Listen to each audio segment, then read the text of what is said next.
So you sure know how to make an impression at Comic-Con. Yeah. You came here and then, like, well, I mean, the expectations were pretty low, but like they were, and that was, it was a little scary with Iron Man 2 where the expectations were so high, and to really get them jazzed on that. But I remember the first time I came here with Iron Man, nobody expected anything. They were writing articles that Marvel's parading out the B-list heroes. Who cares?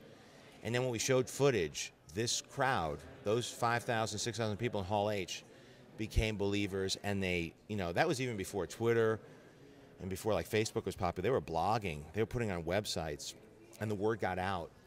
And that's when I realized this is the way to get right to the fans. If they like it, if they don't like it, they will say it, and they'll write about it. They don't care. And if they like it and embrace it, it spreads, it ripples out. So when I got hired to do Cowboys Aliens, I said, I don't care if we're coming out in a year. We're coming out, we got another Comic-Con before we come out, 2 weeks before we open on July 29th.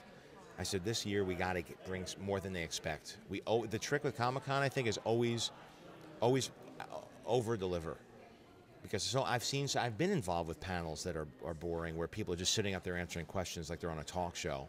You got 6,000 people, you got to put on a show, and you got to bring something big, because this place could make or break a movie. And how did you manage to keep the secret of Harrison Ford showing up? Because that's a really good one. The big secret with Harrison Ford was kept because we didn't know if we'd have him, because he'd never been here before, and he would always joke, if I would say, you got to come to Comic-Con. He says, the only way is if you got to bring me in handcuffs. And I literally got handcuffs from the prop man last night, and he came and showed up, and we did. That's why we did the bit on the stage where I forced him and bound him and made him come and sit down.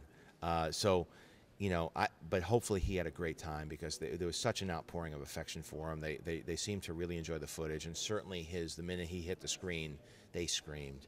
And it's nice for film actors to see that. They don't get that. They're on the set. It's quiet. We're surrounded by the crew. We're there at 6 in the morning. We all check the gate, and everybody goes home.